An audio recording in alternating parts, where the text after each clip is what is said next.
Welcome back, and now for the news in detail. Turkey says its forces have killed 50 Syrian soldiers in retaliation for Syrian airstrikes on the Turkish troops near Idlib.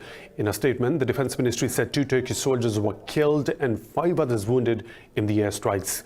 Turkish-backed opposition groups have also launched an operation in Idlib to take back 2 locations from the government forces.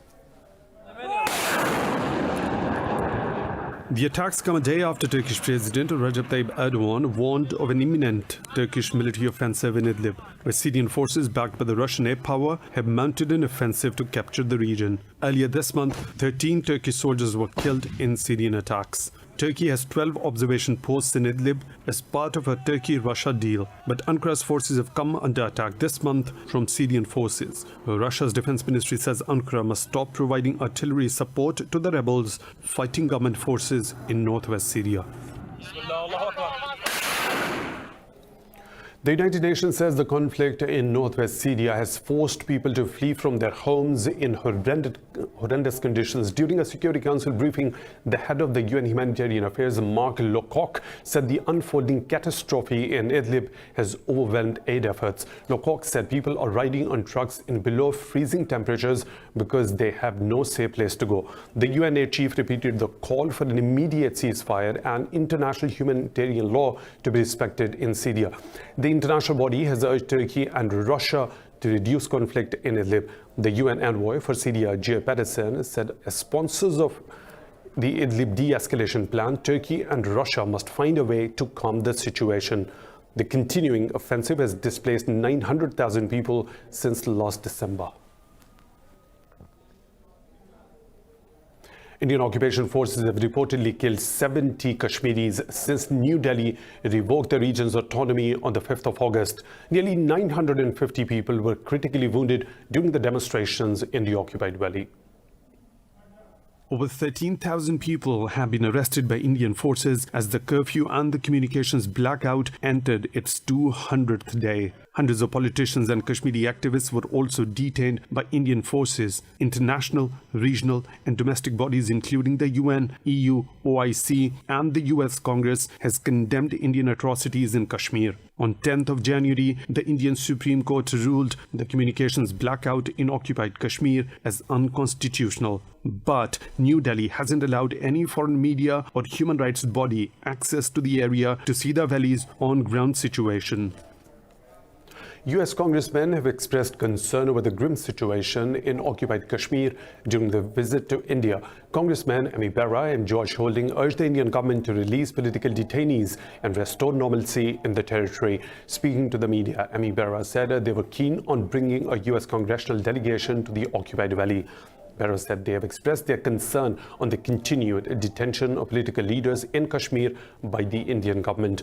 Meanwhile, Indian police have charged another Kashmiri politician under the controversial Public Safety Act. Over 700 Kashmiris have been retained under the PSA since 5th of August. For more on this, we are joined by former diplomat Ashraf Jahangir Qazi. He is joining us from Islamabad. Thank you for your time. This is the 200th day to Indian clampdown of occupied Kashmir. Innocent Kashmiris are suffering because of India's brutal policy towards the valley. How do you see the situation? Well, as you said, it's 200 days of absolute hell for the people of Jammu and Kashmir, and especially in the valley of Kashmir, where there is still a lockdown and people can't sort of live normal lives. They can't get in touch with their loved ones. They can't get essential supplies of food. We don't know the exact numbers of people who have been injured, jailed, or even deprived of their lives. But I mean, it is a mounting situation which is getting worse and worse. Genocide Watch has already issued an alert shortly after the clampdown, and now around the world there is very severe condemnation of India's activities. However, the real danger is that these atrocities and these denials of human rights, basic human rights. This situation is likely to get worse for the simple reason that India is most unlikely to be able to repress and suppress and eliminate the resistance to its illegal occupation and rule in Kashmir. And if these atrocities increase, then the world will need to bring the kind of pressure that is necessary to get India to reverse its policies of August the 5th. Therefore, there's a huge possibility of a major further deterioration in the human rights situation in Kashmir, which would translate, as our Foreign Minister said recently, into a situation which could get out of control. And we are both nuclear weapons countries. And therefore, it is absolutely essential. It is unconscionable of the world to take an attitude that confines itself to mere criticism and expressions of concern without telling India that they need to sort of reconsider their entire position, because the world cannot endure such a horrible situation which could risk the security of the entire region.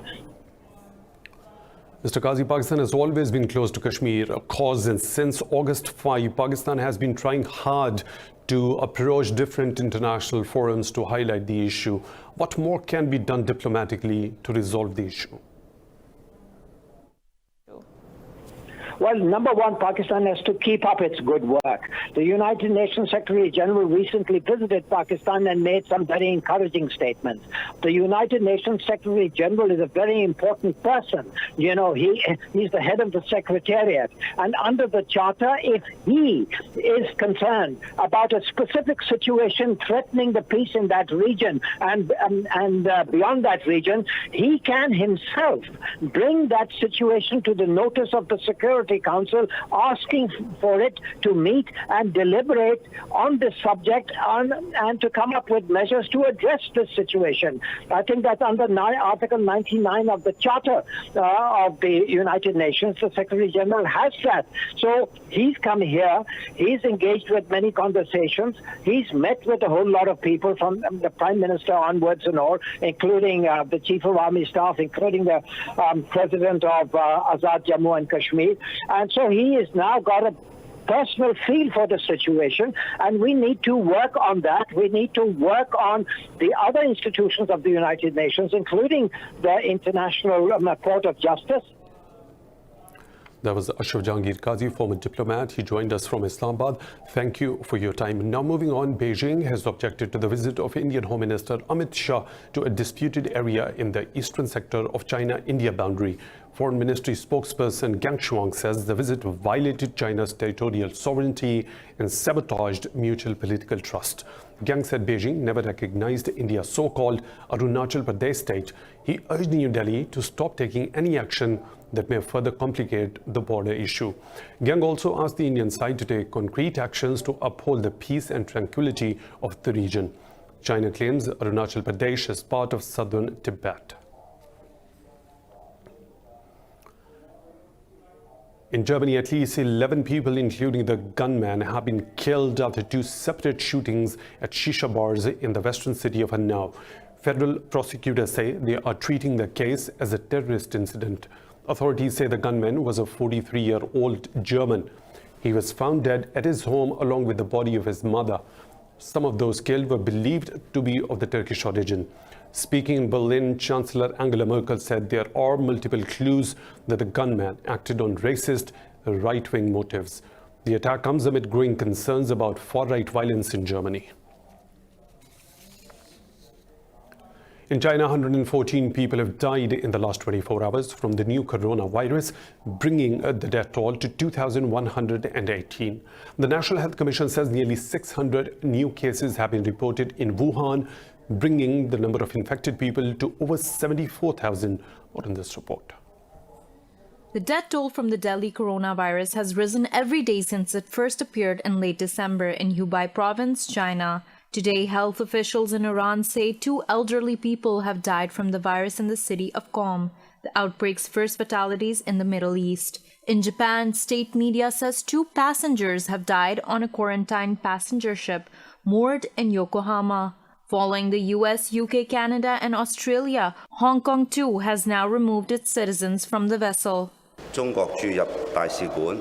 After coordination with the staff of the Chinese embassy in Japan and a team sent by the Hong Kong government, the procedures have been smooth and we were able to bring 106 Hong Kong residents back.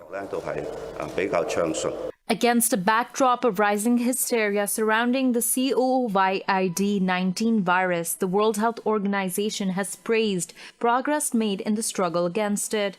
Inevitably, World Health Organization officials criticize social media misinformation, saying there is no evidence the virus was produced in a lab or as a biological weapon. There is no evidence that this virus was produced in a laboratory. And certainly no evidence that it was produced as a biological weapon. COVID-19 is what's called a coronavirus. It's a class of viruses that are primarily what we call zoonotic, that they come from the animal kingdom. China says it is confident that it can win the fight against the coronavirus with the support of the international community. Prime Minister Imran Khan has condoled with the Chinese President Xi Jinping over the loss of lives caused by the coronavirus outbreak. Speaking over the telephone, Khan told Xi Pakistan's government and people stand beside China in this crucial time. The Prime Minister offered to send a field hospital along with a team of doctors to China. Xi expressed gratitude to the Prime Minister for his support. He told Khan that China is treating Pakistani students as his own and doing everything to ensure their safety. In Ukraine, locals have launched a protest against the arrival of a plane carrying evacuees from China's virus-hit Hubei province. Demonstrators say the evacuees' arrival poses a health risk for the country, but authorities insist there's no danger. Protesters blocked the road leading to a quarantine center for the arriving evacuees. Hundreds of police personnel were dispatched to the area to maintain order. The plane is carrying 45 Ukrainian citizens as well as 28 foreign nationals. Authorities say all the passengers have been screened for the virus twice before they were allowed to board the plane. Taking note of the incident, Ukrainian President Volodymyr Zelensky urged the demonstrators not to forget the evacuees are also human beings. More stories to follow right after a short break. Stay tuned.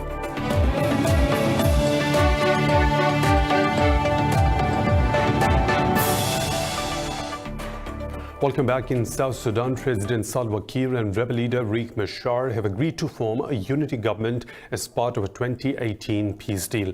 Following a meeting between the two leaders in Juba, Kiir said he will appoint Machar as the first vice president of the country. He said they are going to discuss the security of all the opposition forces. Machar said they had a meeting with the president on outstanding issues. South Sudan's conflict broke out in 2013 after a dispute between Kiir and Machar over the number of states in the country. The fighting has left some 380,000 people dead and forced 4 million to flee their homes.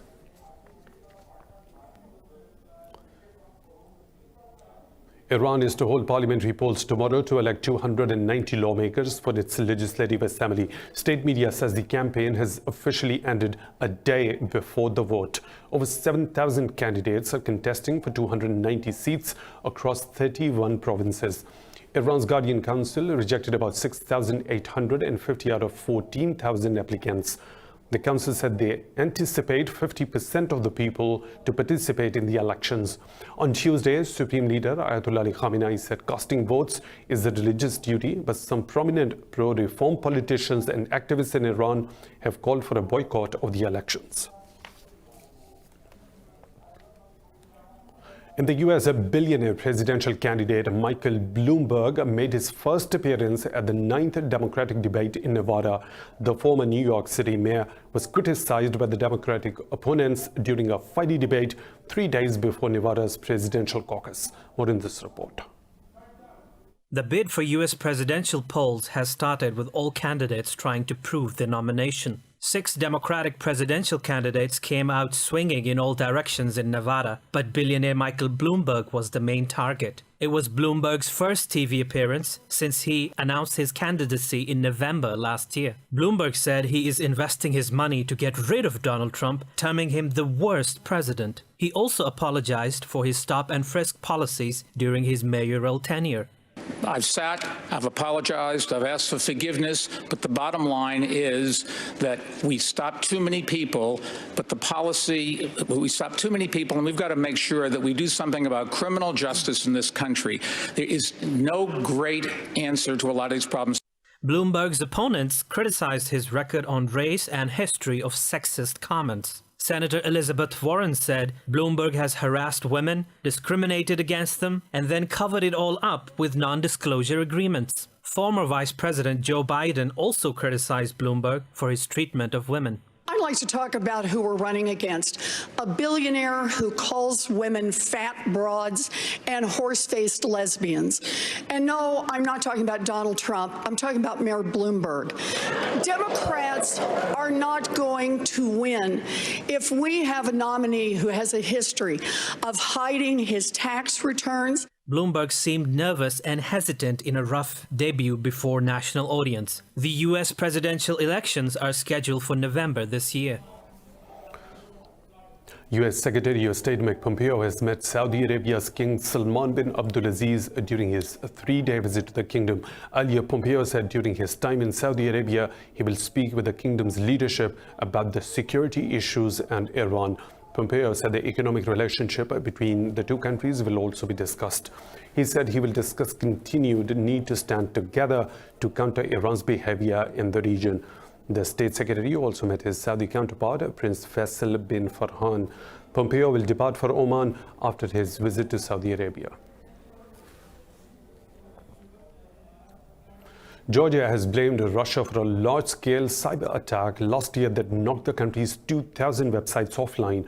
The US and Britain have also accused Russia of a cyber warfare. The three countries said Russia's alleged cyber attack disrupted the national television broadcasts of Georgia, a charge Moscow denies repeatedly. Georgia's foreign ministry said the cyber attack was planned and carried out by the Russian military. The foreign ministry spokesman said the attack was intended to harm Georgian citizens and the government structures. U.S. Secretary of State Mike Pompeo said the attack directly affected the Georgian population. Britain's Foreign Minister Dominic Raab said the brazen campaign of cyber attacks against Georgia is totally unacceptable. Lesotho's Prime Minister Thomas Tebane will be charged with murder of his former wife. Country's Deputy Police Commissioner confirmed the news on the same day Tebane announced that he would step down at the end of July. Making an announcement on the radio, Tebane cited old age as the reason for leaving the office. He has been under pressure over the death of former First Lady Lipolelo Tebane and the alleged involvement of his current wife, Messiah Tebane. She was shot dead in June 2017, 2 days before Tebane took office. Both she and Thomas deny any involvement in the murder. France and Germany have signed a $162 million deal to develop a prototype of a next-generation fighter jet in Paris. The signing ceremony was held in the French capital.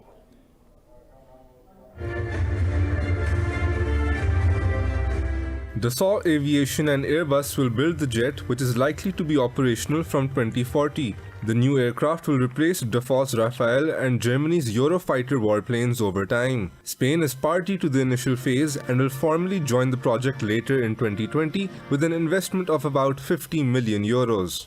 French Defense Minister Florence Parly said this is a very ambitious project for France, Germany and Spain.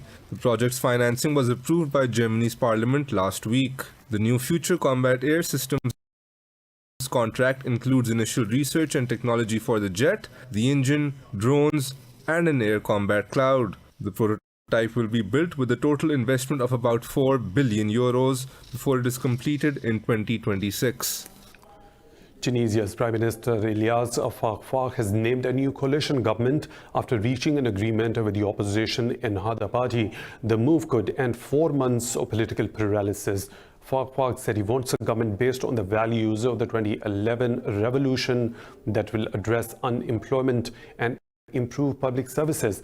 The Prime Minister submitted a list of cabinet nominees to President Kais Saied, with Nizar Yaich as Finance Minister and Imad Hasgoi as Defence Minister. The proposed government forces a confidence vote in the parliament in the next few days. Earlier, President Saied said he will dissolve the parliament and call for an early election if the new government can't win the confidence vote. The Ocean Viking rescue ship has rescued nearly 300 people off the coast of Libya. The ship is now waiting for a safe place to dock. After intensified fighting in Libya, the number of migrants fleeing the country have soared in recent months. In a statement, the humanitarian organization SOS Mediterranean said 22 women and 64 minors were among the rescued.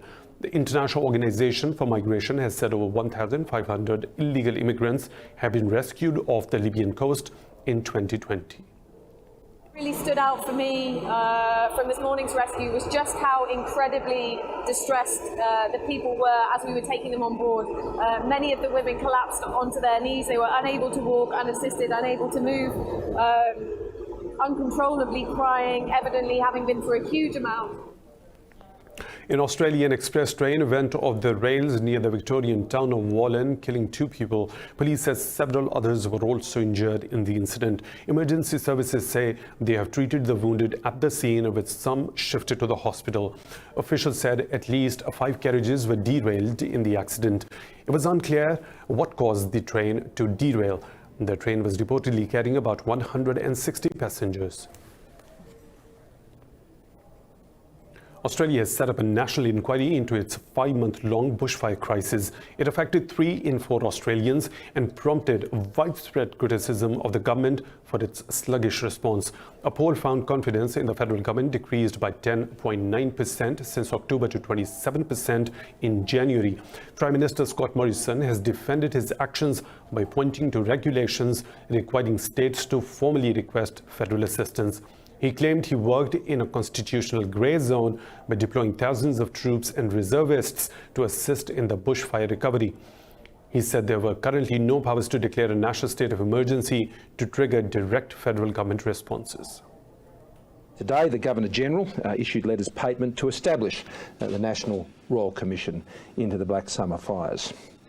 That Royal Commission is about 3 things: improving natural disaster management, coordination across all levels of government. More than 30 people died and thousands of homes destroyed in the fires across the country. The Royal Commission is due to report by August the 31st. Now, moving on, considered the poorest country in the Americas, Haiti has struggled with food insecurity for decades. The situation has worsened in recent years because of a harsh drought and rapid inflation. The UN warns that if the situation isn't tackled by next month, 1.2 million people will only be able to eat 1 meal every other day. More in this report. Selawi Bello, a farmhand, has lost so much weight over the past year, his clothes don't fit him anymore. He says going 2 or 3 days without any food is now a common occurrence for him and his family. Sometimes we go 3 days with nothing to eat. When we do get a job, we use the money to give the children food. But the situation is so hard that sometimes they are too hungry to even go to school. We have nothing. This is a tragically common story in Haiti. Half of the country's food supply depends on foreign imports. But rapid inflation has put these products out of reach for most Haitians. The effects of climate change are also impacting local agriculture, exacerbating the situation. We have a lot of hunger here because sometimes we lose all of our crops. If we lose them, we have to buy everything, but we don't have money to buy things. So we are hungry most of the time. The country is now ranked 111 out of 117 countries on the Global Hunger Index. 3.7 million Haitians are in need of urgent food assistance, up from 2.6 million in 2018. South Africa has been in the grip of a severe drought for the last 5 years. In Zambia, after media reports and a tweet from President Edgar Lungu suggested the Victoria Falls were running dry, thousands of visitors cancelled their trip. But angry local business owners say this is seasonal and happens every year. Details in this report. In Zambia, the rainy season has been shorter and arriving later for years, upsetting the traditional farming cycle. The Kariba Dam, the main source of electricity, may run at only 25% capacity this year. The town of Livingstone, where tourists flock to admire the falls, has especially been hit. We had to install a generator 4 years ago because of the load shedding then, but this year has been horrendously bad. I mean, anything up to 21 hours a day here with no electricity. The tourist industry is also suffering from recent publicity it would rather have avoided. A video filmed in September purporting to show the falls reduced to a trickle made a massive buzz on social media. Zambian President Edgar Lungu exacerbated the hubbub by tweeting his response. At Livingstone, the locals were incensed, but too late. The damage was done. It had actually a huge negative impact because many tourists, they cancelled their trips to the Victoria Falls because they heard that the Victoria Falls is no more. They heard that the Victoria Falls is dead. This month, the falls are again flowing along their entire length, but the lack of tourists has bitten hard. I laid 2 off at the end of December because we just can't afford to keep everybody going. As much as I didn't want to do it, and it's very difficult.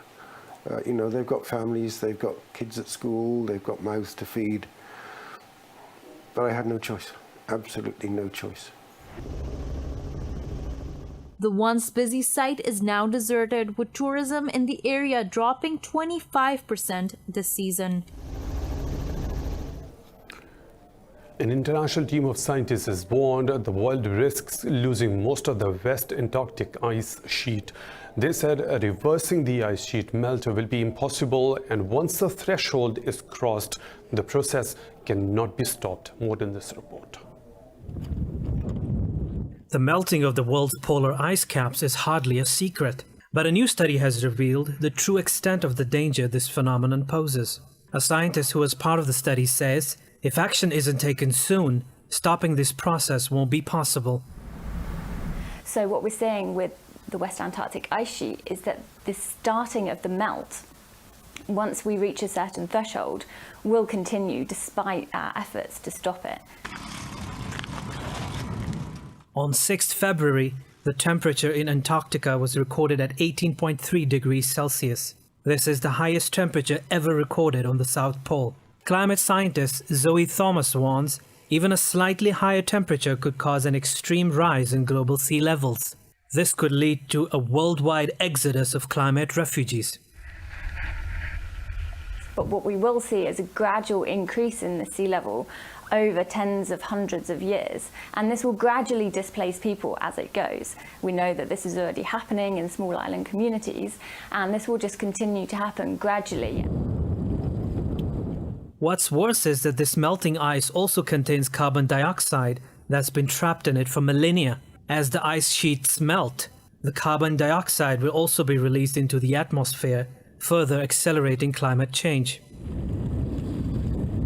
With human activity increasing greenhouse gases into the atmosphere, what we're seeing is the opposite of what would be naturally happening in terms of our orbital configuration. So in the future, the temperature will be increasing due to a different mechanism than it has done in the past. Scientists warn the only way to slow down the melting of polar ice is to decarbonize the global economy. Many advanced economies have pledged to cut carbon emissions to net zero levels by 2050. But this may be too little too late, as several countries continue to drag their feet on the issue. It's time for a short break. We'll be right back.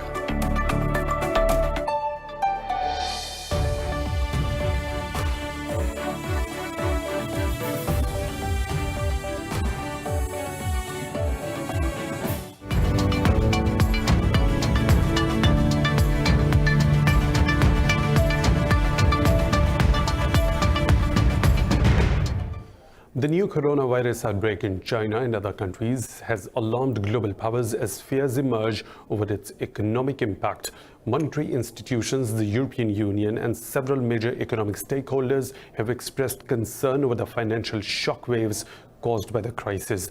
IMF chief Kristalina Georgieva said the global economy remains fragile due to the epidemic. She warned the situation could worsen with more dire consequences for other countries as the impact spills over.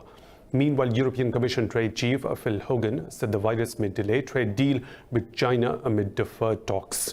Australian airliner Qantas has also warned of a severe financial impact as coronavirus dampens demand for travel in Asia. Qantas said the outbreak will cost it up to $99 million as it cuts flights to Asia by 15% until May. Airbus says it plans to cut 2,362 jobs in its defense and space division, headquartered near Munich, over the next 2 years. The European aircraft manufacturer says the cuts are a response to a flat space market and postponed defense contracts. Airbus said it will cut 829 jobs in Germany, 630 in Spain, 404 in France, and 357 in the UK. In a statement, the plane maker said its defense and space wing will continue to talk to employer representatives. The division accounts for 15% of Airbus revenue. Last week, it reported a net loss of $1.47 billion for 2019 after a heavy fine over a bribery scandal and a rise in costs of its new military aircraft. U.S. stocks have dropped after a high-ranking Federal Reserve official slashed market expectations for easier monetary policy from the central bank. A spike in the number of coronavirus cases outside China raised concerns about the epidemic's global economic impact. Pfizer and United Health were the biggest decliners in the Dow Jones Industrial Average Index. Drop in the shares of healthcare sector dropped the S&P 500 index. Nasdaq Composite also traded fractionally lower.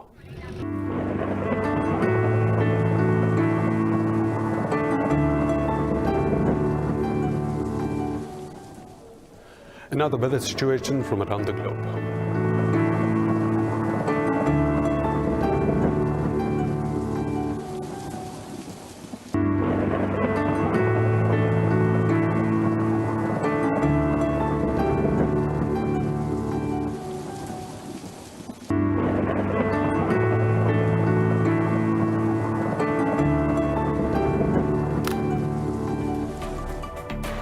And that's all for now. For the latest updates, you can follow us on social media at Indus News.